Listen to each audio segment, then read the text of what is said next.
Olá, eu sou Maria Dirce Ribeiro Gontijo, meu apelido é Didi, sou professora de História da Rede Estadual de Minas Gerais.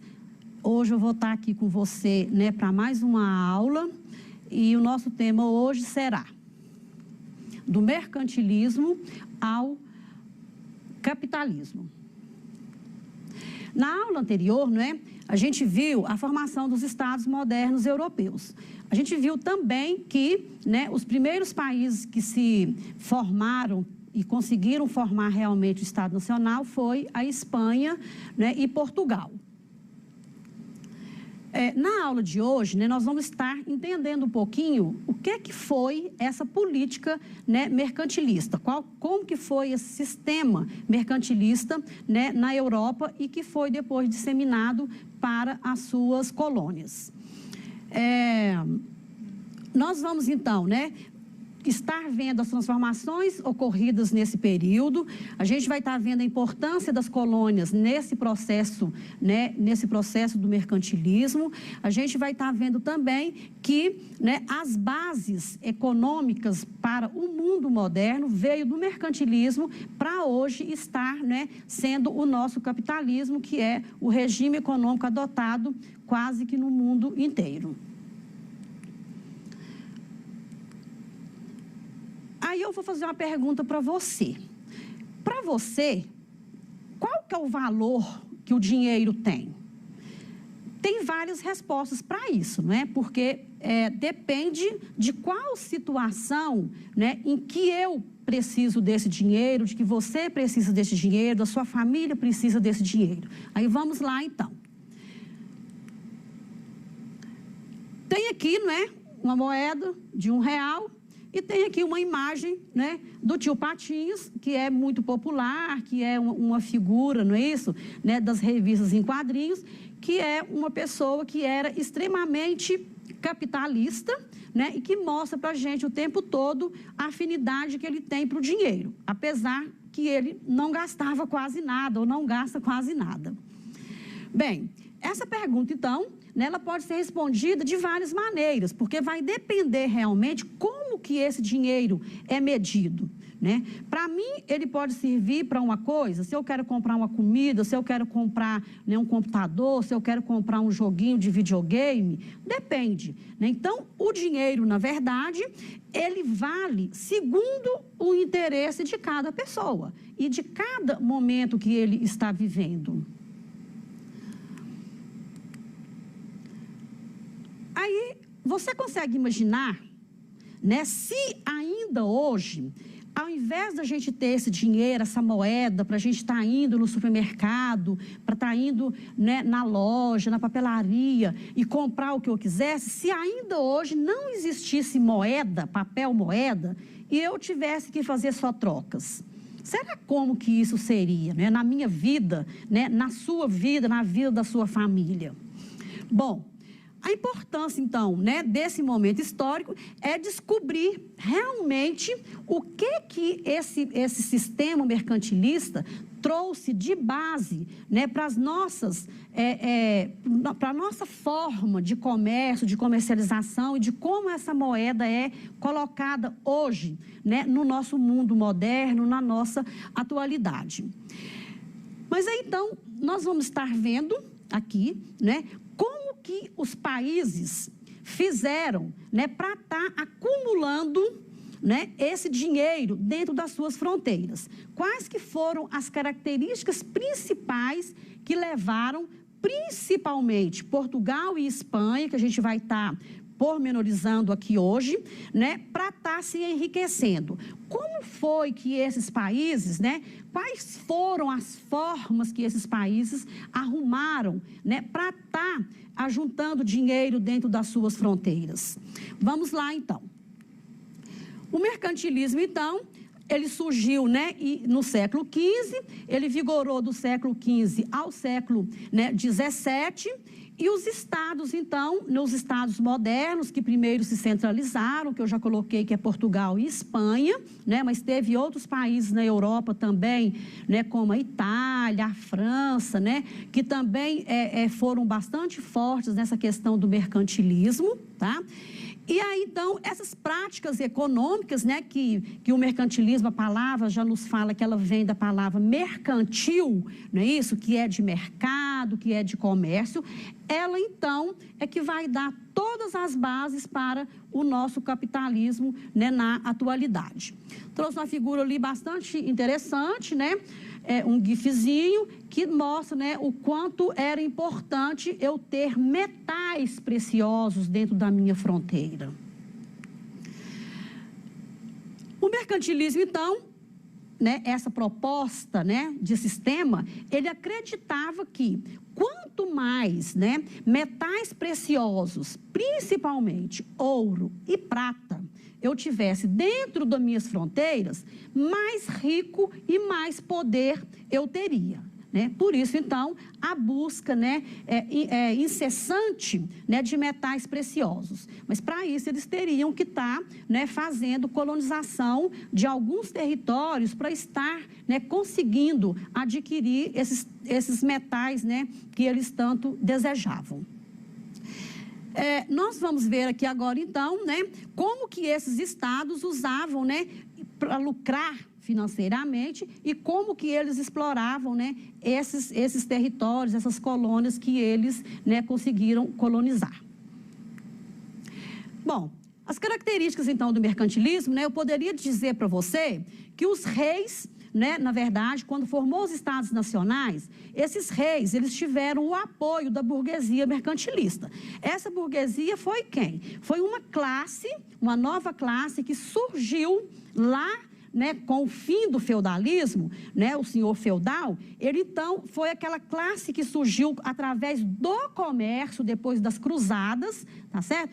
E eles, então, se enriqueceram já tendo como base o comércio, né, de mercadorias que não existiam dentro da Europa por várias situações. Eles, então, teriam que estar buscando isso, né, em outros locais, até muito por causa da questão do clima europeu, que não favorecia, né, a produção de várias matérias-primas, né, para que esse comércio fosse feito de forma, né, lucrativa. O Estado, né, fez um controle, né, muito forte dentro das suas fronteiras. Então, na verdade, esse comércio ele era todo controlado, né, pelo Estado, né, numa forma de protecionismo, que nós vamos estar vendo aqui na frente com mais, né, com mais clareza, para que realmente esse mercantilismo, essa forma, né, de processo, ela se fortificasse ali dentro e a metrópole conseguisse fazer realmente, de fato, né, esse controle sobre tudo que entrava e saía, né, lá do seu território. Bom, trouxe aqui uma imagem, né, que é mostrando aqui, né, de um mapa, mostrando a questão, né, das moedas e como que era importante essa entrada, né, de pedras, de metais preciosos dentro das suas fronteiras. Uma outra característica é a questão do metalismo. Esse metalismo, ele também foi conhecido como bulionismo, tá? Ele foi muito usado, né, Na verdade, ele é uma teoria, né, onde a riqueza do país era medida pela quantidade de metais preciosos, que eu já coloquei, e o país que mais utilizou, né, dessa característica do metalismo foi a Espanha, tá? Aí, na verdade, o que ela fez? Ela conseguiu retirar esses metais preciosos das suas colônias que ela conseguiu na América, tá? Então, esse metalismo, ele foi conhecido também como bulionismo, mas o bulionismo, ele ficou mais conhecido dentro da França, tá? Mas, na verdade, é uma coisa só, metalismo e bulionismo. Uma coisa que vale a pena chamar a atenção aqui, que a Espanha, né, por causa da sua necessidade mesmo de metais preciosos, né, ela sugou tanto essas colônias americanas dela, que rapidamente, né, a fonte de riqueza deles se esgotaram. Uma outra característica é a balança comercial favorável. O que seria essa balança comercial favorável? É um termo econômico que representa as importações e importações de um estado, de um país. O que significa quando a balança está, né, favorável? Eu preciso de quê? De vender mais do que eu compro. Então, isso eu tenho que exportar mais do que eu importo. Porque se eu, né, vender menos e comprar mais, eu vou ficar no vermelho, eu vou ficar negativo. Seria como, né, se você tem aí R$100, né, e você gasta 110, você vai estar ficando, né, com R$10 negativo, que você vai ter que arrumar alguma forma de estar conseguindo esse dinheiro para repor.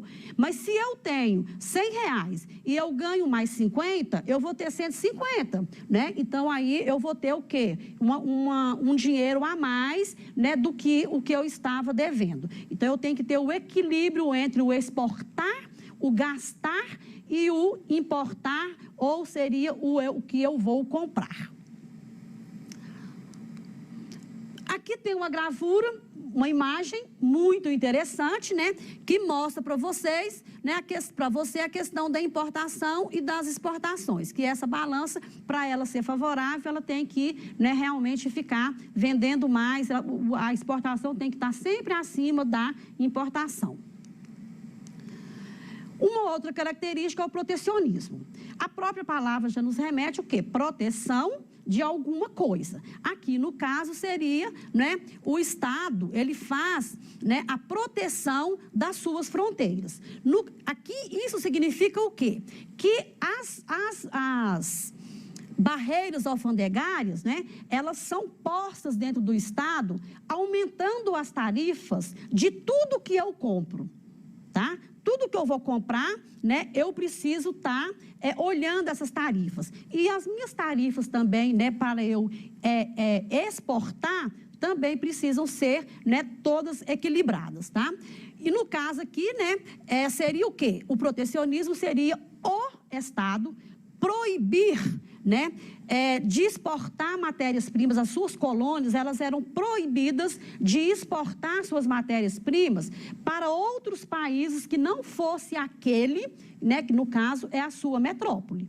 No caso aqui do Brasil, nós vamos estar, possivelmente na próxima aula a gente vai estudar isso melhor. No nosso caso aqui, quem colonizou a gente foi Portugal. A gente só poderia estar negociando, né, vendendo as nossas matérias-primas para os portugueses, ok?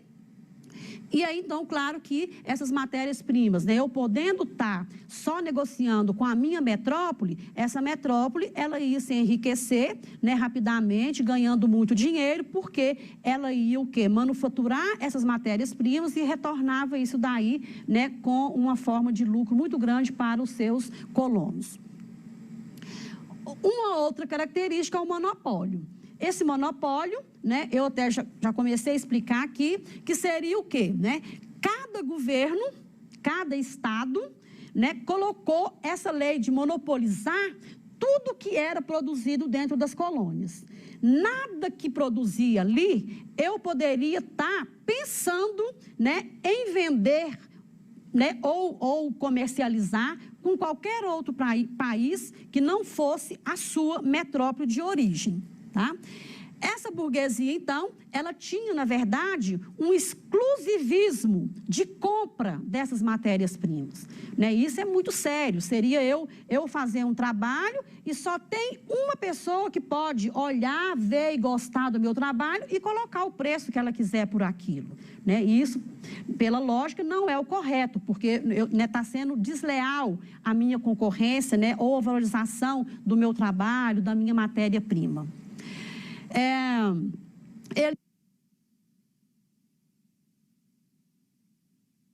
Então, né, na verdade, o que esse monopólio significava? Eles compravam, né, as matérias-primas por preços baixíssimos ali, né, daquela colônia, e ele levava lá para Metrópolis, eles manufaturavam, ou seja, né, melhorava, industrializava aquilo dali, e depois ele retornava aquele material manufaturado, já industrializado, e vendia para os colonos que tinham a necessidade por preços, né, muito baixos mesmo, sem a valorização devida.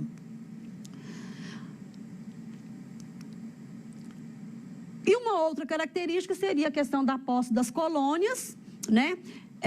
que realmente esse mercantilismo, sem essa questão das posses das colônias, né, eles não conseguiriam fazer, né, esse mercantilismo, porque, na verdade, quem tinha as matérias-primas, quem tinha todos esses metais preciosos eram essas colônias, tá?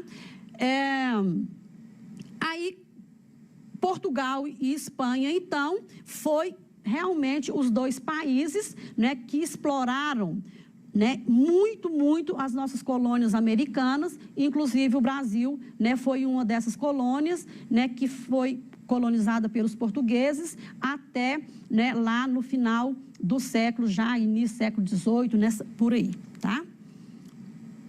Ali uma figura, né, uma imagem muito interessante, né, uns índios, né, que eram, no caso, as pessoas que moravam aqui na colônia, que aqui estavam, sendo, né, pisoteadas, né, por um sapato enorme, né, e que vem ali, que é o colonialismo, realmente, assim, de fazer assim, eu sou escravo, né, entre aspas, né, dessa metrópole. Bom, trouxe aqui um organograma muito claro, né, muito interessante, para fechar toda essa questão que eu expliquei para vocês do mercantilismo, tá? Muito fácil de entender, na verdade. Aqui está, né, a colônia, os gêneros tropicais ou as matérias-primas, né, iriam para a metrópole numa forma de monopólio, que eu já coloquei que a colônia só podia comercializar, ou seja, né, vender, né, as suas matérias-primas para a sua metrópole. Essa metrópole manufaturava, ou seja, ela, né, industrializava esses produtos e esse produto voltava para a colônia, né, para ser revendido por preços muito altos. Dentro do que a gente viu, então, vamos praticar um pouquinho aqui, não é isso? Do que a gente acabou de aprender. Tem uma imagem aqui embaixo com 3 gravuras, né, muito interessantes, que é de uma balança comercial. Para você, qual dessas 3 gravuras representa uma balança comercial favorável? Bom, se você respondeu, né, que é a letra A, você acertou. Por quê? Né? As exportações, como eu coloquei, para a balança comercial ser favorável, essa exportação, ela tem que estar acima das minhas importações. Porque se eu tiver importação e exportação igual, eu vou estar o quê? Num equilíbrio. Eu não estou nem ganhando, mas também eu não estou perdendo. Se eu vender mais do que eu compro, eu vou estar ganhando. E o contrário, se eu comprar mais do que eu vendo, eu vou estar perdendo. Então, no caso aqui, a gravura da letra A representa, né, que essa balança comercial favorável para esse país, né, que está praticando, né, esse mercantilismo, seria, então, a letra A.